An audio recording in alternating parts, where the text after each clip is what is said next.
ایک بھائی نے سوال کیا ہے کہ میرے ذمہ 5 سال کی قضا نمازیں ہیں، میں 5 سال کی قضا نمازیں پڑھنا چاہتا ہوں، تو مجھے ایک دوست نے مشورہ دیا ہے کہ تم رمضان المبارک کے آخری جمعے کو قضاء عمری کے نام سے ایک نماز پڑھ لینا تو تمہاری زندگی کی تمام نمازیں ادا ہو جائیں گی۔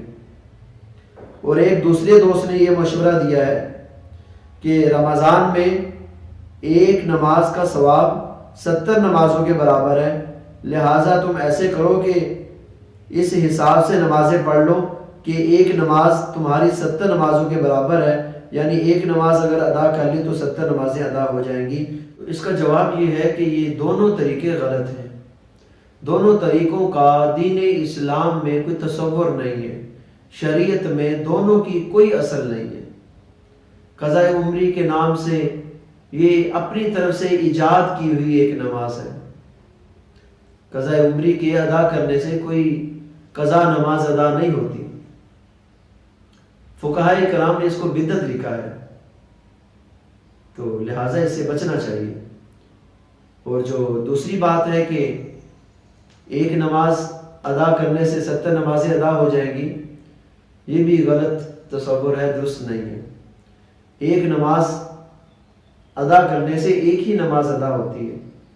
کبھی رمضان میں آپ کے اوپر 70 لاکھ روپے زکوٰۃ ہو، آپ 1 لاکھ روپے دے دے بھی، رمضان میں 1,70,000 کے برابر ہے، تو کیا ادا ہو جائے گی؟ نہیں۔ کسی کا 70 لاکھ روپے دینا ہو، آپ 1 لاکھ اسے دے دے بھی، رمضان میں تو 1,70 کے برابر ہے، تو آپ اسے قبول فرما لیں، وہ کبھی بھی قبول نہیں کرے گا۔ اور اس بات کو سمجھیں کہ ثواب اور چیز ہوتی ہے، ادا اور چیز ہوتی ہے۔ اب مثال کے طور پہ 5 سال کی نمازیں اگر قضا ہو گئی، اس کے بعد اللہ تعالیٰ سے معافی مانگی، یا باری تعالیٰ 5 سال کی نمازیں میں نے نہیں پڑھی، اے اللہ تجھے معاف کر دے، تو اللہ تعالیٰ نماز نہ پڑھنے کا جو گناہ ہے وہ معاف فرما دیں گے، لیکن نماز کی ادائیگی وہ معاف نہیں ہوگی، وہ ہر صورت میں کرنی ہی پڑے گی۔ ہر صورت میں نماز کی ادائیگی کرنی پڑے گی،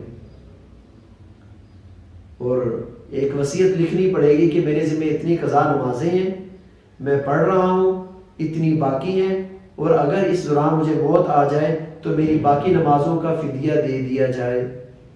بھئی یہ صورت ہے، تو جتنی قضا نمازیں ذمہ ہیں اتنی ہی پڑھنی پڑیں گی، اس سے کم نہیں۔